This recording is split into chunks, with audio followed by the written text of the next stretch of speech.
The Judge Judy show judge revolutionized courtroom programs. Then after 25 years of dominating courtroom programs, Judge Judy herself vanished. However, Judge Judy didn't retire. She rebooted and began something new entirely. Where she is now and what she has built will blow your mind. In February 1993, Judy Scheindlin, who would later become the famous judge of Judge Judy, noticed something. Little did she know that what she noticed would change her life in a way she could never have predicted. In 1965, Judy passed the New York State Bar examination. Immediately, she went into the corporate world and worked as a corporate lawyer for a cosmetics firm. However, there was a problem. After 2 years, she realized the job didn't give her the fulfillment she wanted, so she quit and decided to give full attention to her children, Jamie and Adam. Then, in 1972, she decided it was time for her to work again, but she wanted something that would give her satisfaction and not frustrate her. She heard about a job as a prosecutor in the New York family court system from a friend and decided to apply.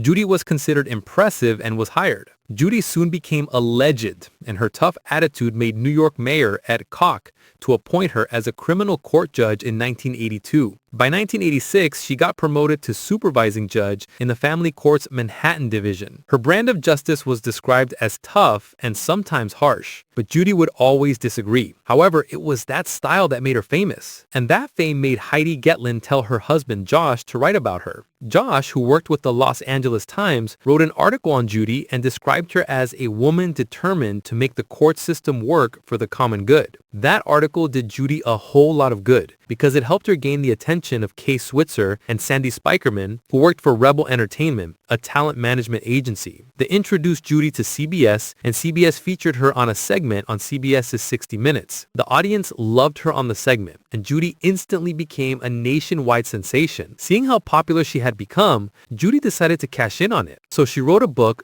Don't Pee on My Leg and Tell Me It's Raining, in 1996. Afterwards, Judy retired as the family court judge with the record of having heard more than 20,000 cases. What people didn't know was there was a reason Judy resigned. Her performance on CBS's 60 Minutes made the audience want more. Rebel Entertainment and their staff had worked out a show idea like The People's Court and pitched it to CBS. They loved the idea, and so Judy was approached to be the judge of the court show that would be named after her. She accepted, but she wasn't feeling the show. She didn't have chemistry with her bailiff. She wanted someone else. But who? Judy remembered someone, and she picked up her phone. In 1995, Petrie Hawkins Bird read a news article about Judy's book, and he loved it. So he wrote a letter to her and told her that if she needed a bailiff, he was ready to put his uniform back on for her. When his phone rang, he knew what his answer was going to be before she even finished talking. Like that, Judge Judy was born, and it revolutionized court programs on TV. Judy's chemistry with Bird was immense. He was a stern bailiff who wasn't emotionally invested in the case.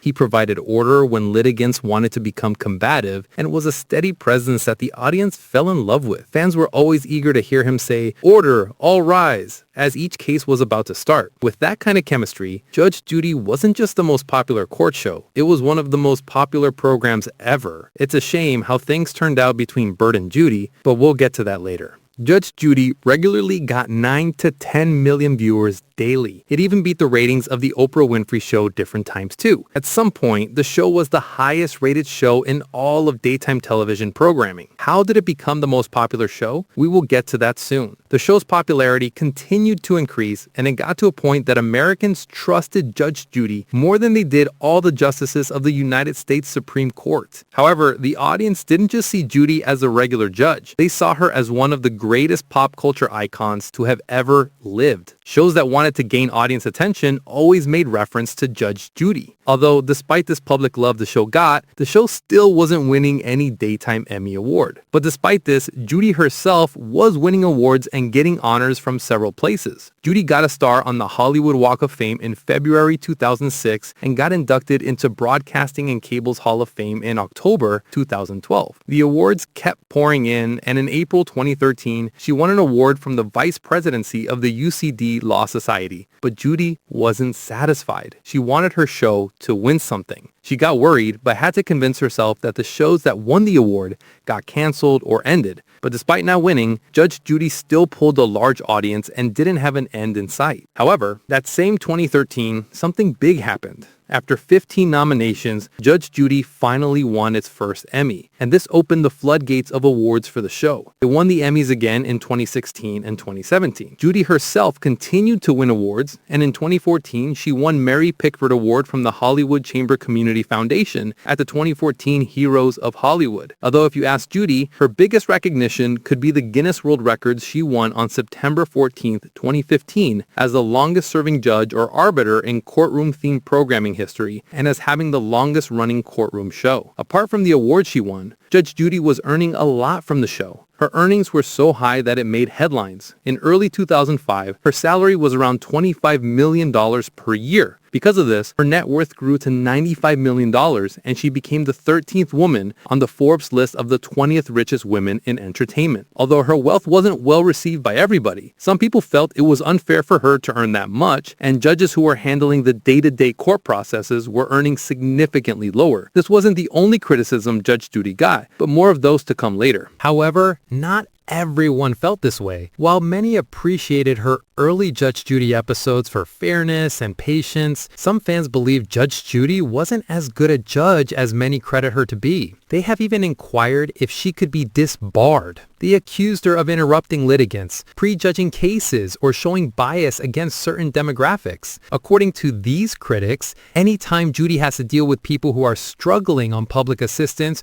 or earn low income, Judy gets nasty and dismissive. However, what many didn't know was Judge Judy had a problem. As the seasons went on, Judge got harsher and lost that patience she had for litigants. The show was profitable for those involved, and because of this, Judy didn't take breaks as much as she should have. There was even no way that she could have taken any break. The show paid litigants to come, and depending on various factors like how much the litigants spend on the screen, they could get as much as $500, which was the highest fee, or as low as $100. Some litigants even got around $250. This fee comes after the show gave them Hollywood accommodations with all or nearly all their expenses paid for during filming. Even when Judge Judy awards fees, the defendants don't have to pay. The show does that on their behalf. So many litigants allegedly come on the show and fabricate disputes so they can get paid. It's why critics of Judge Judy have accused the show of bringing drama instead of authenticity. As litigants kept pouring in, Judy was unable to rest, and in 2010, she considered retirement. But she had a deal that was going to expire in 2014. She mentioned quitting after her contract expired. But long before that time came, something terrible happened. On March 30th, 2011, Judy got on the set and everything seemed normal, except that she was thoroughly exhausted. Judy just went about her day like it was normal, but it wasn't. As they continued to film, the bailiff called a case and Judy was listening to the parties, but just as the proceedings were going on, everything went black. Judy had fainted. Immediately, she was rushed to the hospital. The doctors ran tests on her and learned that she had suffered a mini stroke. Still, Judy didn't quit. Instead, she extended her contract and got a salary increase that same year and was declared to be the highest paid TV star. Things were so great for her that in 2014, she even got a spin-off which she titled Hot Bench. Little did she know that this spin-off would put her in a hot mess. Judy continued to deliver her brand of justice, and in 2017,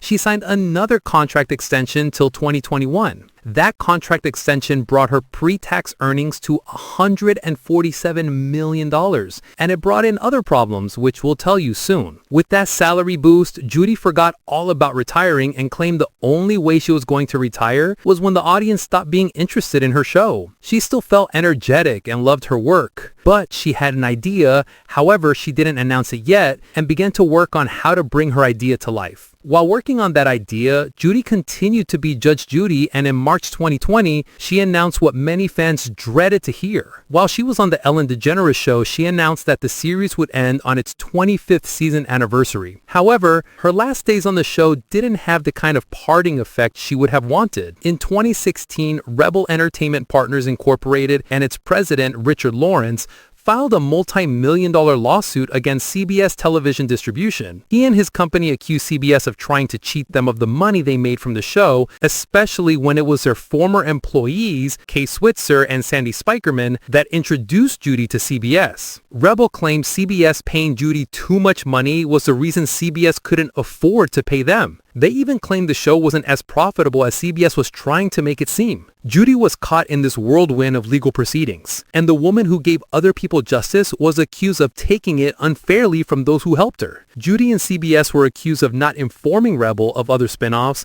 because they didn't want to share the profits with Rebel. After years, both as a tough lawyer and a tougher justice, Judy wasn't ready to be walked over. She defended herself from the allegations. She accused Richard of being too greedy and not content with getting over $17 million from her show. She even accused him of being a selfish person who, after they met before the show began, never contacted her or approached her for anything. She defended the amount CBS paid her and said it was because of the value she brought to them. Was she truly bringing that much value to CBS? The court agreed with her, and in 2018, it declared that Judy was not overpaid and that she was a valuable asset to CBS. However, Judy didn't go completely scot-free. The court says she and CBS should have informed Rebel about any spinoff. If you thought the drama was over, think again, because just like the Judge Judy show, there were much more twists to come. Rebel Entertainment and Richard weren't satisfied by the court's judgment. They went to appeal, but CBS was tired of the legal drama. They had been airing legal dramas about other people for years, but wished to be done with theirs quickly.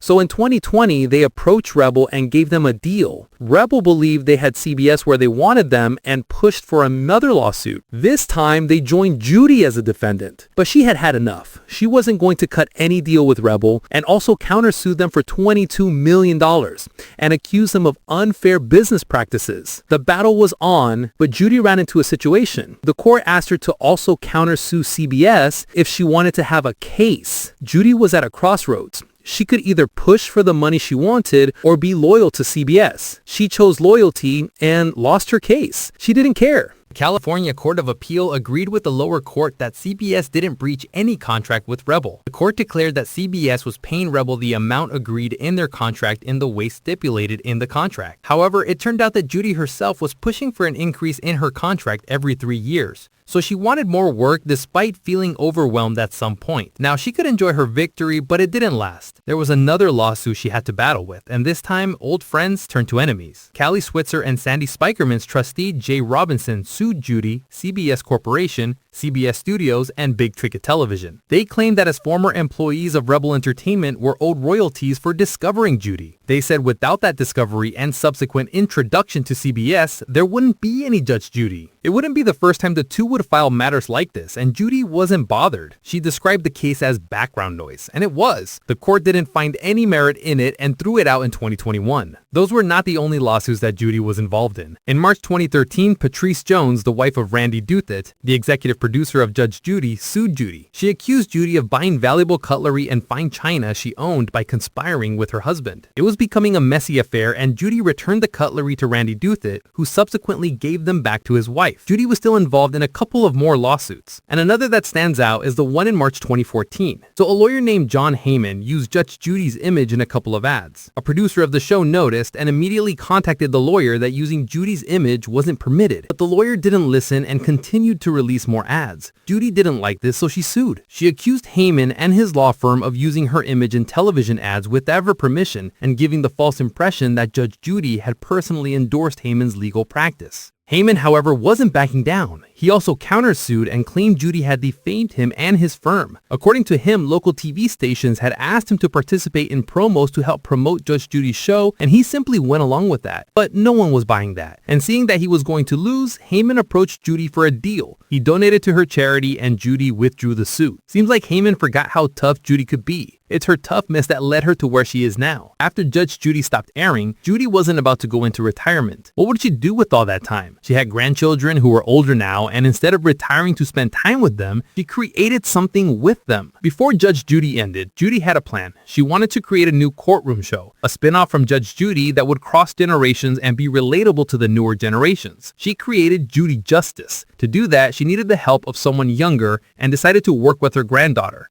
However, in trying to appeal to a newer audience, she decided not to do the new show with bailiff Bird. She told Bird that she couldn't afford to pay his salary. This surprised Bird, who thought that being a longtime presence, Judy should have asked him first before making the decision for him. Bird was hurt but accepted that it was time to move on, except that fans said no. It wouldn't be the first time Judy would do something like this to Bird. She never once treated him like a friend and kept him at arm's length when the show wasn't airing. Bird didn't mind this, but during the first Emmy Award the show won, he felt sad. He and Judy didn't even sit in the same row. He sat 20 rows behind her, and when it was time to present the award, Judy gave provision to another person to present the award to her. Fans noticed this and they weren't ready to allow her to get away with that kind of attitude again. When the new show Judy Justice started and fans noticed it wasn't their favorite man acting as bailiff, they criticized Judy for what she did. Then the real reason emerged. Judy didn't let Bird join her in the new show because she wanted someone who could appeal to the newer generation. In doing that, she nearly alienated her core base. Realizing she had made a mistake, Judy immediately brought Bird back, but with a twist. She offered him the role of the bailiff in another spin-off show, Tribunal Justice. So where is Judge Judy now? She has become Judy Justice and is even bigger than before. The enduring cultural legacy of Judge Judy. The narrative you provided highlights Judge Judy's unprecedented success, but her cultural footprint extends beyond mere ratings and earnings. The rise of Shineland Justice. Judy Shineland didn't just host a show. She created a distinct brand of justice that the audience craved. This style was characterized by several elements that broke the traditional mold: pacing and efficiency. In contrast to the slow, bureaucratic pace of real-world justice and often other court shows, Judy delivered instant gratification. Cases were decided in minutes, not days. This fulfilled a modern audience desire for swift, decisive resolution. Plain language. She stripped away legal jargon and complexity, using blunt, everyday language that made her decisions universally accessible. Phrases like,